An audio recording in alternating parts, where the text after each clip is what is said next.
काफ़ी ज़्यादा हेल्पफुल थे। नाश्ता टेस्ट सीरीज मैंने काफ़ी अटेम्प्ट किए थे, उनमें भी सारी मिस्टेक्स का पता चल रहा था। आराम से सॉल्यूशन वगैरह देख लिया करता था मैं। काफ़ी अच्छा है सर, बेरोजगारी के दौर से निकल गए हैं।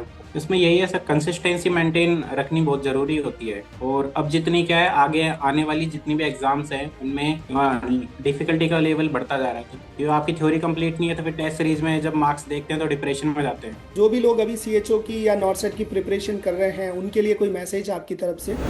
हेलो रोहित कुमार, कैसे हो? जी सर, बढ़िया। बधाई हो, पहले तो बहुत सारी बधाइयाँ, लख लख बधाइयाँ, congratulation. Thank you so much sir. चलिए, कैसा लग रहा है सीएचओ का रिजल्ट आने के बाद में? काफ़ी अच्छा है सर, बेरोजगारी के दौर से निकल गए हैं।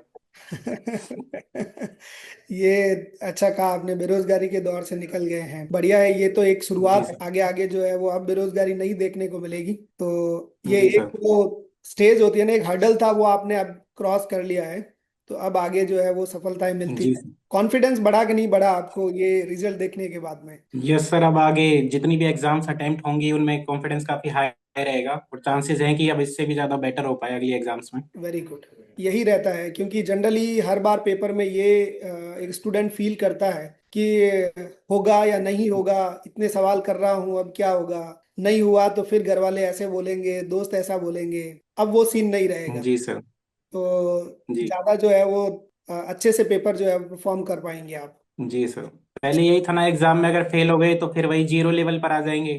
बट अब बिल्कुल जो एग्जाम्स होगी उनमें अटेम्प्टिंग थोड़ी बहुत अच्छी कर पाएंगे और फिर ये रहेगा ना कि वापस जीरो लेवल पर तो नहीं जाएंगे कम से कम। बिल्कुल यही रहता है। अब जो है वो बैक टू बैक सिलेक्शन होंगे। अब जो है वो कॉन्फिडेंस आ जाता है ना, तो फिर अब बैक टू बैक सिलेक्शंस होंगे, अब पेपर लिखोगे तब अब मिलती जाएगी सफलताएं। जी। ठीक है, तो रिजल्ट जो है वो किसने देखा था?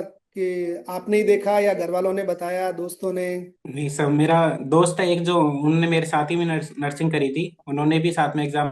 तो ये चीजें आपने फिर घर पे फोन करके बताया आपके फादर को, मदर को? जी सर, मैं घर पे ही था उस टाइम पे, तो मदर को फिर मैंने बता दिया था, बट पापा जी ड्यूटी पे थे, फिर उनको बताया बाद में। तो क्या उनकी मतलब क्या प्रतिक्रिया थी आपके रिजल्ट को सुन के? सर उन्हें तो अच्छा ही फील होता है सर, जब कोई बच्चा लग जाता है तो। और काफी फिर उन्होंने बधाइयाँ दी, खुश हुए और बोले कि आगे और अच्छा करो। कहाँ से बिलोंग करते हैं आप, रोहित कुमार जी? तो मैं, जी सर, मैं जयपुर के पास में दौसा डिस्ट्रिक्ट है सर, यहाँ से हूँ। अच्छा, दौसा से हैं आप। जी ठीक है, सर। आपने बीएससी नर्सिंग किया है या जीएनएम? सर बीएससी नर्सिंग था। कहाँ से कॉलेज? ये दौसा ही था, राजस्थान कॉलेज ऑफ नर्सिंग। अच्छा, दौसा से ही आपने किया है। फिर आपकी जो जी सर। प्रिपरेशन की है आपने, वो किसी कोचिंग इंस्टीट्यूट से की है या फिर आपने सेल्फ ही रखा है? नहीं सर, मैंने मोस्टली सेल्फ में रखा था और बाकी फिर यूट्यूब पे एनप्रेप क्लासेस देखी थी, जिसमें आपकी तो मोस्टली सारी क्लासेस देखी है सर मैंने। जी, थैंक यू। कितनी हेल्पफुल रही आपको यूट्यूब की क्लासेस और बाकी के जो पेपर्स आपने दिए हैं एनप्रैप पे? जी सर, काफ़ी ज़्यादा हेल्पफुल थे। नाश्ता टेस्ट सीरीज मैंने काफ़ी अटेम्प्ट किए थे, उनमें भी सारी मिस्टेक्स का पता चल रहा था। आराम से सॉल्यूशन वगैरह देख लिया करता था मैं। जी बाकी आपकी थ्योरी आपसे ही क्लियर करिए सब फंडामेंटल की तो। और जी, सबसे ज़्यादा मायने भी वही रखती है, फंडामेंटल और एमएसएन। बिल्कुल। तो यूट्यूब की क्लासों का आपको बेनिफिट मिला, और नाश्ता टेस्ट के जी बाद सर। जो एनालिसिस हम लोग दिया करते हैं कि ये पॉइंट्स आपके वीक हैं, ये सब्जेक्ट स्ट्रांग है, वो जी रिजल्ट्स सर। आपको कितना बेनिफिट मिला उस रिजल्ट से? सर उससे काफ़ी ज़्यादा बेनिफिट था। मोस्टली क्या है, हर टेस्ट सीरीज में इतना नहीं बताते हैं भाई रिजल्ट, डायरेक्ट आपको बता देते हैं कि भाई आपका इतना स्कोर रहा है। बट जी जो नाश्ता टेस्ट सीरीज है उसमें हर एक चीज़ बताई जाती है कि आपकी कौन सी वीक सब्जेक्ट है, कौन सी ज़्यादा स्ट्रोंग है, आपने किस में ज़्यादा अटेम्प्टिंग आपकी रह रही है। फिर उसके हिसाब से उसके सोल्यूशन है, सारे रेशनल हैं, तो सर वो बहुत ज़्यादा हेल्पफुल था। जी। नॉर्सेट में कितना आपको बेनिफिट मिला इस नाश्ता टेस्ट का? सर उसमें काफ़ी ज़्यादा था। मैंने क्या है, कॉलेज जब मैं पास आउट हुआ था तो उसके बाद में मैंने हॉस्पिटल ज्वाइन कर लिया था। जी तो उस टाइम पे मैं नॉर्सेट 8 दिया था, तो उसमें मेरी प्री भी पास आउट नहीं हुई थी। फिर उसके बाद में मैं नॉर्सेट 9 के लिए तैयारी किया था, आपके एन प्रेप से, यूट्यूब से, बाकी टेस्ट सीरीज से। तो जी उसमें ये था कि सब मेरी प्री में 93 परसेंटाइल से पास आउट हुआ था अभी नॉर्सेट 9 में। जी बट फिर मेंस में कुछ नंबर से रह गया, तो वो ये है कि जो प्री में मेरी इतनी बनी और बाकी जितनी भी हेल्पफुल है, तो वो नाश्ता की है जितनी भी है टेस्ट सीरीज। जी तो और ये है कि अब नॉर्सेट 10 में और भी ज़्यादा हेल्पफुल रहेंगी। जी। तो अभी आप जो ये प्री बोर्ड्स के एग्जाम चल रहे हैं वो अभी आप अटेंड कर रहे हैं? जी सर।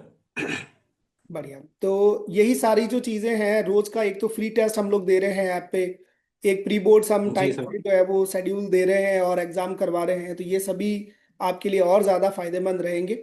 और ये उम्मीद करता हूँ कि नॉर्सेट 10 जो है उसमें आप एक अच्छी रैंक के साथ अपन वापस एक इंटरव्यू करेंगे। ठीक है, वापस जी रूबरू सर। होंगे। और आप अच्छी मेहनत कर रहे हैं, और अभी कॉन्फिडेंस वाइज जो है वो बहुत अच्छा हो ही गया है। चलिएगा। जी सर।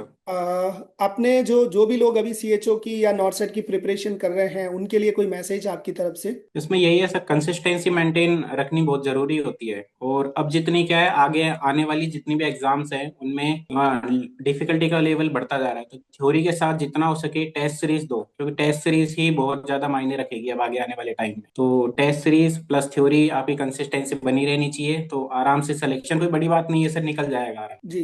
आपने जो तैयारी की है वो कैसे किया? आपने पहले थियरी कंप्लीट किया है या फिर टॉपिक वाइज एमसीक्यूज साथ साथ किए हैं? जी सर, मैं एग्जाम मैंने 2024 में पास आउट करी थी, बीएससी नर्सिंग। फिर उसके बाद में मैंने सर पहले थ्योरी क्लियर करी थी, फिर उसके बाद में मैं टेस्ट सीरीज पे आया था। उससे पहले टेस्ट सीरीज की सर इतनी हिम्मत भी नहीं होती थी, क्योंकि आपकी थ्योरी कंप्लीट नहीं है तो फिर टेस्ट सीरीज में जब मार्क्स देखते हैं तो डिप्रेशन में जाते हैं। तो बिल्कुल। पहले थ्योरी क्लियर करी, फिर उसके बाद में मैं सर टेस्ट सीरीज पे आया था। ओके। आपका स्टडी शेड्यूल क्या रहता था? मतलब आप कैसे सुबह उठ के पढ़ते थे, दोपहर में, या थियरी कब पढ़ते थे, एमसीक्यूज कब सॉल्व करते थे? मैंने लाइब्रेरी ज्वाइन कर रखी थी सर, तो स्टार्टिंग में जो मैं 7 से लेके 12 बजे तक जो टाइमिंग रहती थी उसमें फ्रेश माइंड रहता था, तो मैं उसमें मोस्टली एक दो टेस्ट दे लिया करता था, जिनका डिफिकल्टी लेवल ज्यादा नहीं था, थोड़ा बहुत नॉर्मल था, जिससे मुझे भी थोड़ा कॉन्फिडेंस बिल्ड हो। फिर उसके बाद में जितना भी टाइम बचता था, जैसे 3 से लेके 6, फिर बाद में नाइट का टाइम, उसमें मैं थ्योरी कंप्लीट करता था और रिविजन भी उसी में था। फिर शाम के टाइम में? जी सर, शाम के टाइम पे फिर मैं आपकी यूट्यूब क्लासेस में शाम को देखा करता था सर। ओके, रिकॉर्डेड जो है वो आप क्लासेस ले लेते थे? जी सर। ठीक है। जी सर। तो आप जो भी मिस्टेक्स करते थे उसके लिए कुछ अलग से बुक बना रखी थी कि जो भी पॉइंट्स लिखने या फिर जो भी चीजें रिकॉल करने के लिए? जी सर, टेस्ट सीरीज देने के बाद में जो रिजल्ट होते हैं, जो हम रैशनल देखते हैं, उसमें मेरे कितने गलत होते थे वो मैं अलग से नोटबुक में लिखता था, और उसके हिसाब से मेरे काफी नोट्स बने हैं। तो समथिंग मेरी एक नोटबुक तो पूरी नोट्स की नई बन चुकी है बिल्कुल, जिसमें मेरी मिस्टेक्स हैं सारी की सारी। ठीक है, तो अभी तो वो मिस्टेक्स जो है वो इम्प्रूव हो गई होगी, बट आप पढ़ते हैं, जी रिवाइज सर। करते हैं, वैसे वैसे बुक और छोटी होती जाती है कि ये सब चीजें मेरे को अब आने लग गई है। जी सर। तो एक कॉन्फिडेंस और वही है सर, अलग जिस लेवल का। टॉपिक में एक बार गलती हो गई और वो टॉपिक हमने वापस जब पढ़ लिया, तो फिर वो हम कभी नहीं भूलते हैं सर, वो याद रहता है फिर आगे तक। बिल्कुल बिल्कुल। ठीक है, तो अभी प्रिपरेशन जो है वो कंटिन्यू है, या फिर बीच में जो है जी सर, सीएचओ नॉट बन सर गए तो कंटिन्यू। कि अब थोड़ा सा एक पॉज लग गया है तैयारी में? नहीं नहीं सर, वो कंटिन्यू है, क्योंकि जो मेन ड्रीम है वो नॉट सेट है सर, और जितनी खुशी वहां होगी वो उतनी सीएचओ में नहीं हो पाएगी। बिल्कुल बिल्कुल। तो ऑल द वेरी बेस्ट। ठीक है, कि आप बहुत अच्छी रैंक के साथ में अपन वापस इंटरव्यू करें नॉर्सेट के अंदर। जी ठीक सर। है, और आपसे बात करके बहुत अच्छा लगा। आगे आप ऐसे ही प्रोग्रेस करते रहें। और कॉन्ग्रेचुलेशन टू यू, आपके पेरेंट्स को, सभी को बहुत बहुत बधाइयाँ। चलिए, थैंक यू सो मच।